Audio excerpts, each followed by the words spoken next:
찬양하겠습니다.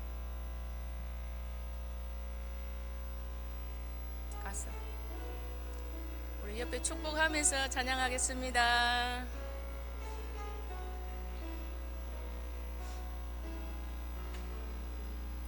너는 시냇가에 심은 나무라 하나님의 사랑 안에 믿음 뿌리 내리고 주의 뜻대로 항상 살리라. 아멘. 야곱이 12아들에게 축복할 때 요셉에게 했던 축복 그 장면에 보면 제가 은혜 받았던 게 뭐냐면요, 그 가지가 담을 넘었도다라는 말씀이 있습니다. 우리 성도님들 늘 이곳에 머물지 마시고 내가 가진 그 축복이 담을 넘어서 축복의 통로가 되기를 주님의 이름으로 축복합니다. 우리 제자는 하나님의 그 소명의 부르심을 따라 십자가를 지고 주신 사명을 끝까지 감당하는 사람들입니다. 그런데 우리 성도님들도 하나님을 만났을 때 바로 제자의 길을 걸어가지 못했습니다. 우리는 늘 연약하고 부족했기 때문입니다. 그때 하나님께서 우리에게 주시는 것이 뭐냐면요, 고정의 작업이 들어갑니다. 이 고정의 작업은요, 하나님이 원하시는 방법대로 우리를 새롭게 만들어가고 빚어가시는 과정입니다. 그 과정이 때로는 힘들고 고통스러울 수도 있지만 그 과정들이 때로는 우리에게 마지막에 축복으로 다가온다는 것입니다. 하나님께서는 그 과정들을 통해서 우리에게 허락하신 게 뭐냐면 바로 강야입니다.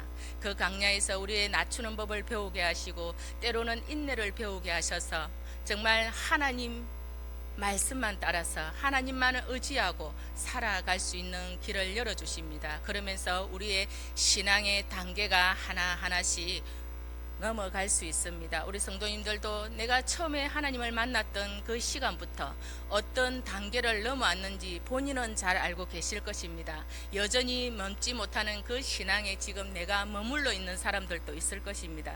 그래서 제가 설교를 준비하면서 과연 우리가 어떤 신앙의 단계를 넘느냐, 그것을 오늘 말씀을 드리고자 합니다. 첫 번째는 우리가 하나님을 만나고 하나님의 그 작업이 들어갈 때 어떤 신앙의 첫 번째로 넘느냐, 그것이 기도의 단계입니다. 성도는 하나님과 자녀가 되었을 때 분명히 영적인 교제가 일어나야 합니다. 그 영적 교제의 통로는 바로 기도입니다. 기도를 통해서 우리가 하나님과 사귐이 되고 하나님과의 관계가 형성되어 갑니다. 그리고 이 기도의 훈련이 될 때에 우리가 무슨 일을 시작하든 무슨 일을 마치든 우리는 항상 기도와 함께하게 됩니다. 우리 예수님께서도 성경을 보면 습관에 따라 기도하셨다라고 성경은 기록하고 있습니다. 우리 예수님께서도 무슨 일을 시작하시기 전에 기도를 시작하셨고 십자가를 지시는 그 순간까지도 기도를 하셨습니다. 우리 성도님들이 습관을 따라 기도하는 훈련이 될 때에 그 신앙의 단계를 넘어설 수가 있습니다. 두 번째는 말씀의 단계입니다.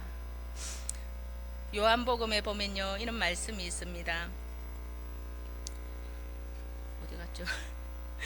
제가 눈이 잘 안 보여가지고 요한복음 5장 39절에 보면요, 이 성경이 곧 내게 대하여 증언하는 것이라 이렇게 말씀하고 있습니다. 당시 유대인들은요, 영생을 얻기 위하여 성경을 연구하였습니다. 그러나 그들은 예수님을 믿지 않았습니다.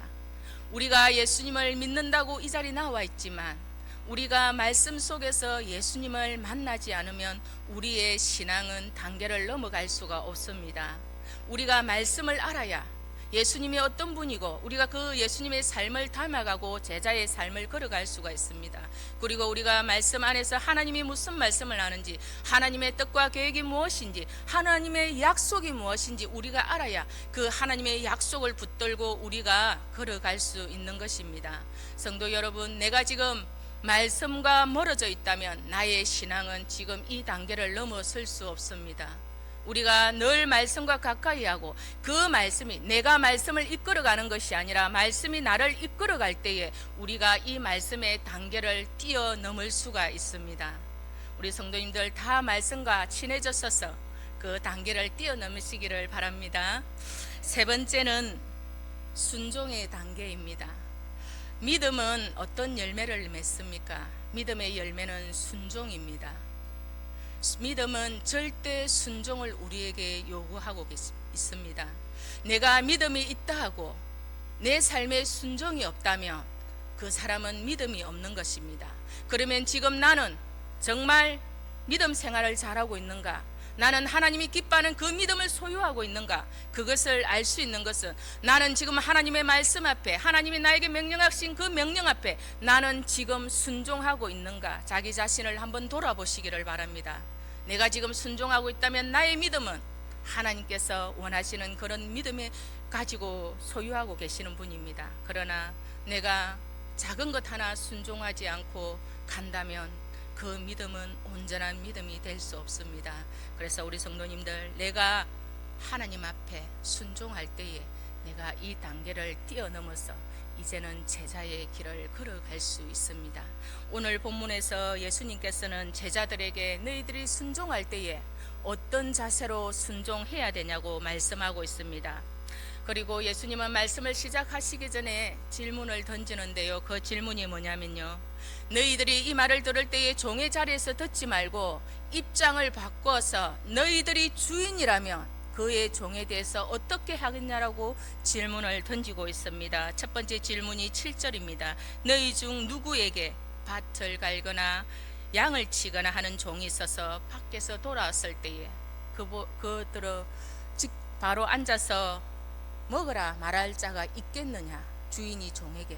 두 번째 8절입니다. 도리어 그들은 내 먹을 것을 준비하고 내 먹는 동안에 너는 수종 들으라 하지 않겠느냐.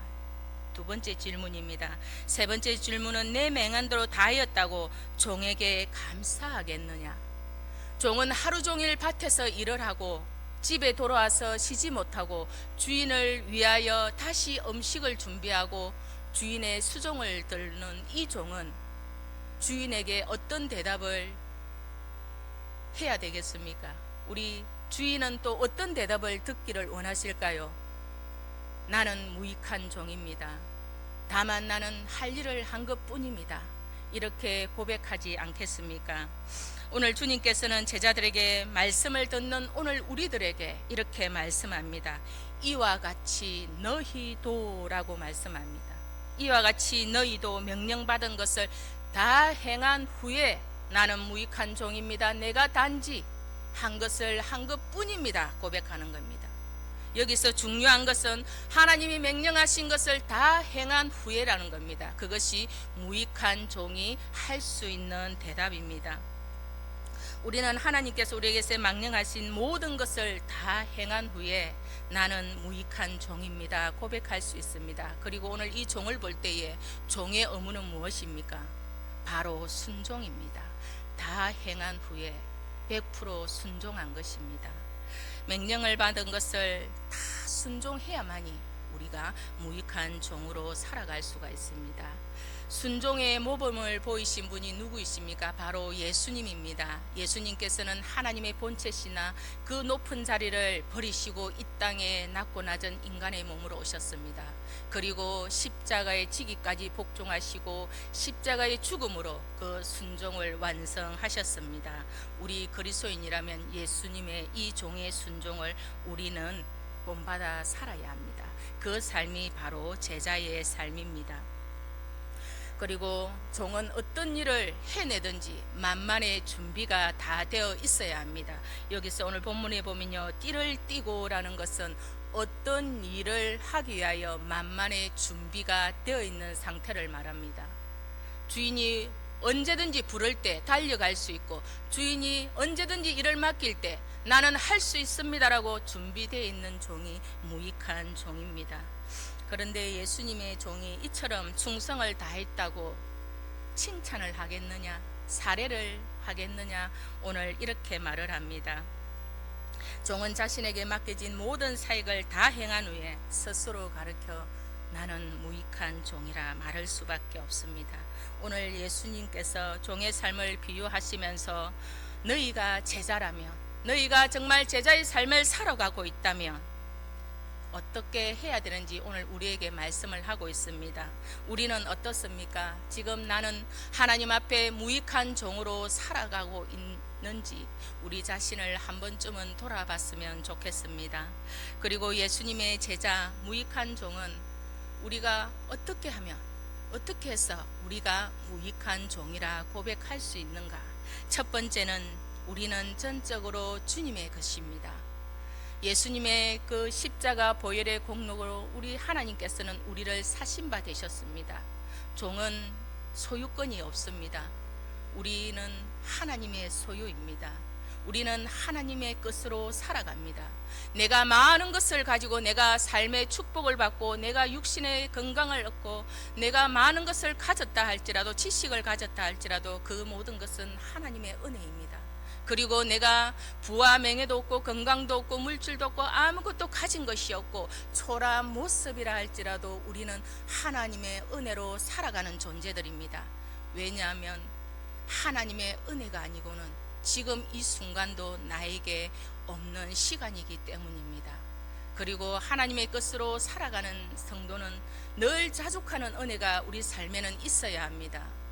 자족하는 은혜가 우리 삶에 없다면 우리는 늘 세상을 향하여 욕심을 부리고 하나를 더 채우겠다고 99개를 가졌지만 하나를 더 채웠다고 우리가 얼마나 세상을 향해 달려가고 내 안에 욕심들이 일어납니까? 그러나 내 안에 자족의 은혜가 있을 때에 하나님의 능력으로 살아가게 됩니다. 성도 여러분, 날마다 하나님께서 나에게 주시는 그 은혜로 자족하는 은혜가 있기를 주님의 이름으로 축복합니다.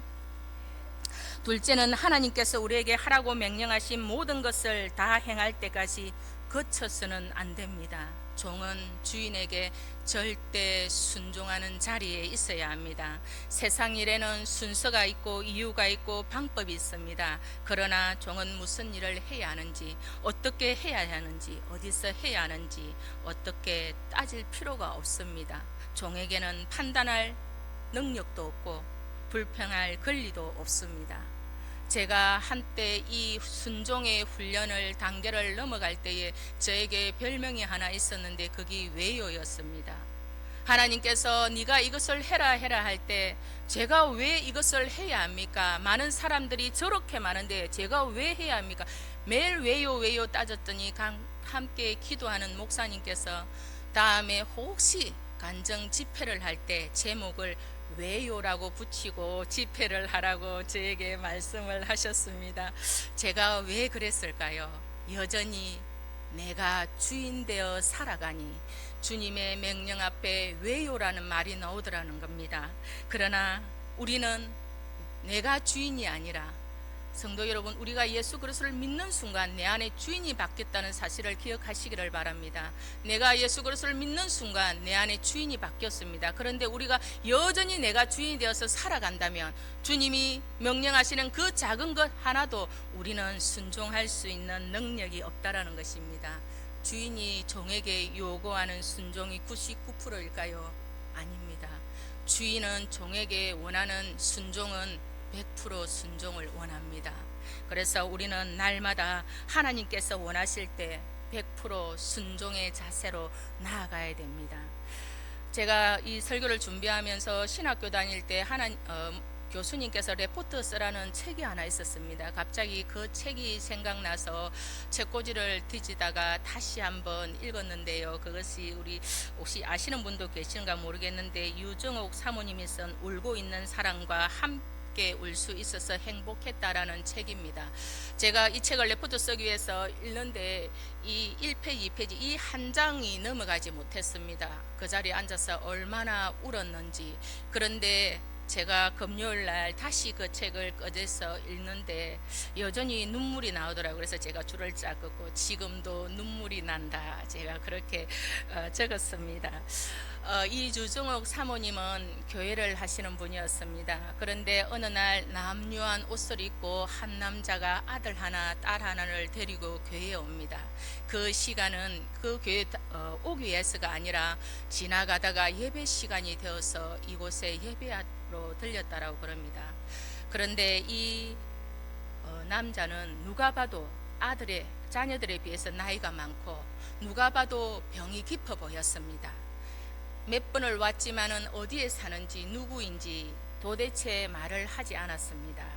그러다가 몇 달이 지나여서 이 사모님은 전화 한 통을 받습니다. 그 아들이 울면서 사모님에게 전화를 한 겁니다. 사모님, 우리 아빠가 숨을 쉬지 않습니다. 어떻게 제가 해야 되겠습니까? 라는 전화였습니다. 사모님은 즉시 달려가서 빈소를 차렸지만 빈소에는 아무도 찾아오지 않았습니다.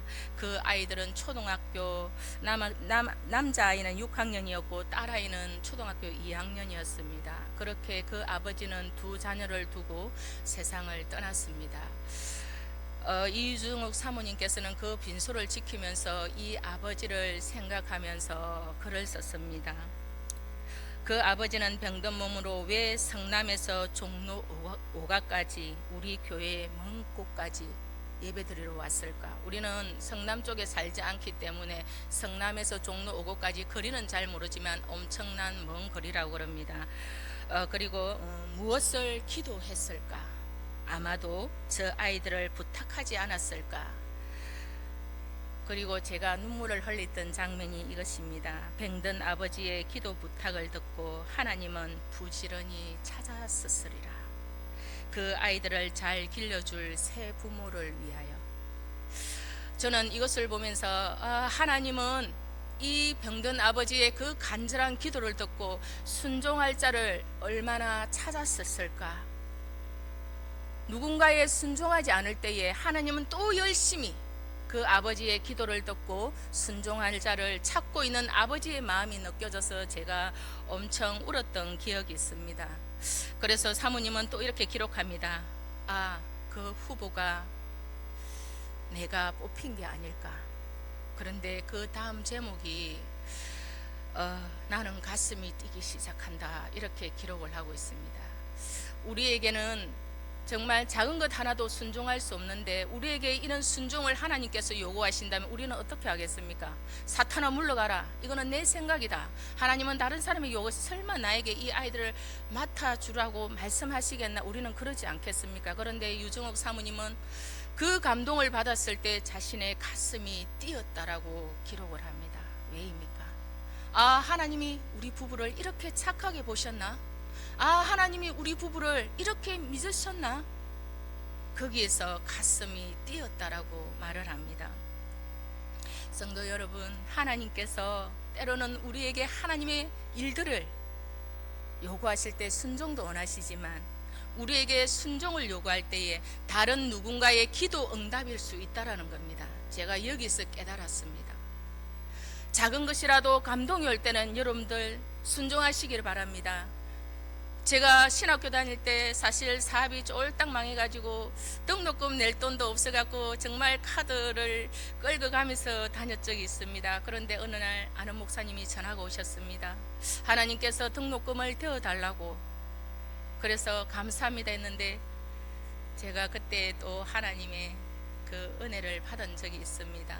누군가가 하나님 앞에 간절히 무릎 꿇고 기도할 때에 하나님은 그 순종할 자를 부지런히 찾으신다라는 것을 우리 성도님들 꼭 기억하시고, 내가 아니면 다른 사람이 하겠지가 아니라 나니까, 내가 할 수 있으니까 나에게 감동 주신다는 것을 꼭 기억하시고, 하나님이 나를 그만큼 믿는다는 거 아닙니까? 맞죠?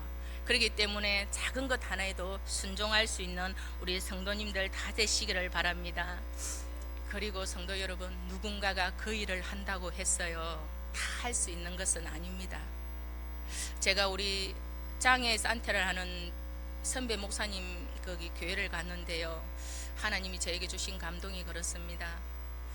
제가 저렇게 그 일을 쉽게 하고 열심히 한다고 누군가가 할 수 있는 일은 아니라는 겁니다. 그분은 하나님께서 나에게 맡겼었기 때문에 맡긴 것을 다 하는 그 순간까지 하나님 앞에 순종의 모습으로 나아가는 것입니다. 그래서 우리는 하나님이 맡기는 그 어떤 일, 작은 일도 큰 일도 아닙니다. 우리는 위대한 일을 하고 많은 일을 하고 큰 일을 했다고 하나님은 칭찬하지 않습니다. 무익한 종은 순종하는 것이 무익한 종으로 살아가는 것입니다. 우리 성도님들 늘 순종해서 하나님께 쓰임받기를 주님 이름으로 축복합니다. 세 번째는 하나님이 우리에게 명령하신 모든 일을 우리가 다 행하였다고 하여도 하나님 앞에 우리의 공로는 전혀 없습니다. 세상 사람들은 대가가 주어져야 열심히 일을 합니다. 그러나 종의 자리에 있는 무익한 종들은요, 어떤 대가가 있으나 대가가 없으나 내게 주어진 일에는 최선을 다해 나아간다는 겁니다. 그래서 이 종은 어떻습니까? 밖에서 열심히 일을 하고 그 고단한 몸을 이끌고도 주인을 위하여 음식을 준비하고 조금 자리에 앉아 있어도 될 만도 하지만 주인을 위하여 최선을 다하여 수종을 듭니다. 그런다고 그 종에게 대가가 돌아옵니까? 누가 감사하다고 말을 합니까? 그렇지만 자기가 해야 될 일이기 때문에 그 일을 다 감당한다는 것입니다. 그래서 성도 여러분, 우리가 주님의 일을 할 때 때로는 누가 알아주지 않으면 마음이 속상할 때도 있습니다. 나는 하는데 저 집사는 안 하고 저 근사는 왜 저리 뺀질거릴까, 이런 생각을 늘 우리가 품지 않습니까? 그것은 그냥 내려두시고 그냥 이것은 나에게 맡긴 일이니 내가 하는 것이 하나님이 원하신다라고 생각하고 그 일들을 하시기 바랍니다. 그리고 또 하나님이 나에게 상 주신다 해도 이것은 나의 노력과 나의 공로로 얻는 것이 아니라 하나님이 거저 나에게 주시는 은혜입니다. 성도 여러분, 우리가 사는 것은요, 하나님이 내가 잘났고 내가 무엇을 대단히를 해서 주는 거 아닙니다. 하나님의 거저 주시는 은혜임을 우리 성도님들을 꼭 기억했으면 좋겠습니다. 그러면 우리가 제자의 삶을 살아가는 우리는 어떤 영성으로 살아가야 하나입니다. 어떤 영성으로 살아가야 되겠습니까? 거저 받았으니 우리는 거저 주는 삶을 살아야 합니다. 우리가 구원받은 것도 우리가 거저 받았지 않았습니까? 우리가 이렇게 살아가는 것도 하나님이 우리에게 주시는 은혜입니다. 그래서 우리는 날마다 거저 받았으니 거저 주는 삶을 살아갈 뿐입니다.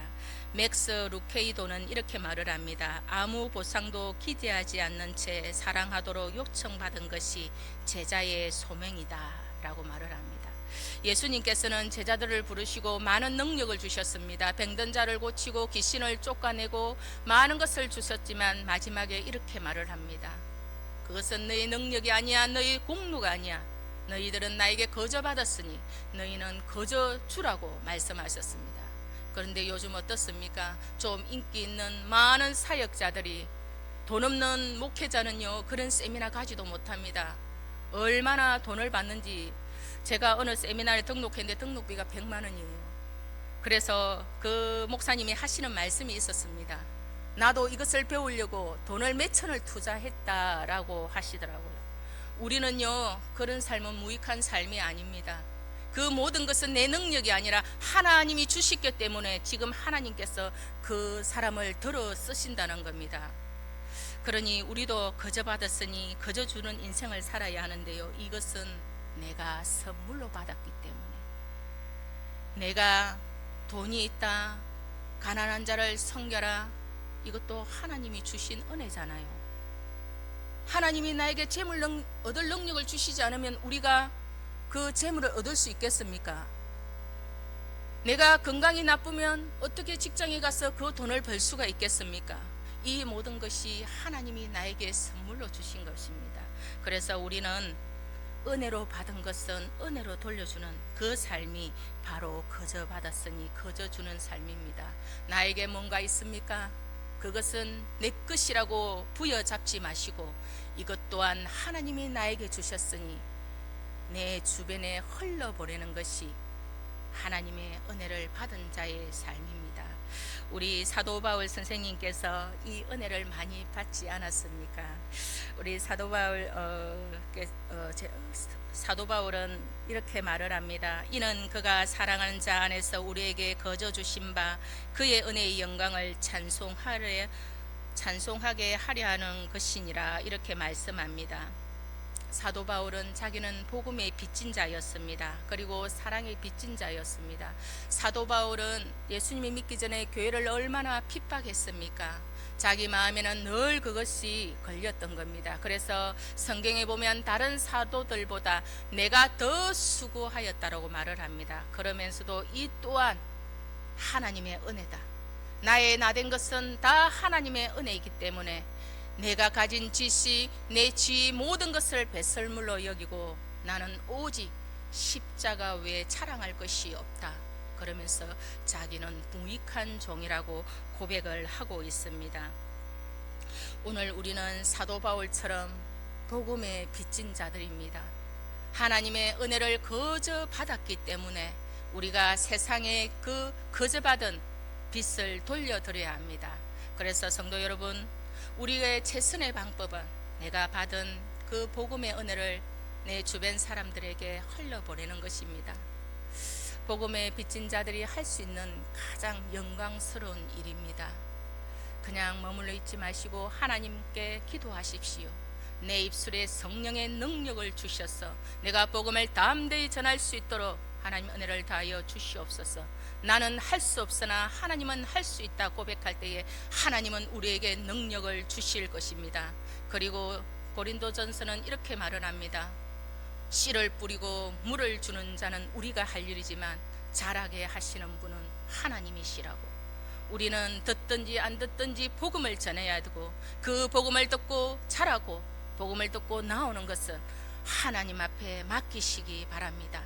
그래서 우리 성도님들, 하나님이 맹하신 그 모든 일을 다 행한 후에 나는 무익한 종이라, 나는 하나님의 명령하신 그 모든 일들을 다 한 것뿐이라고 고백하며 살아갈 수 있는 주님의 자녀들 다 되기를 축복합니다. 기도하겠습니다. 하나님 아버지 감사합니다. 오늘도 살아계신 이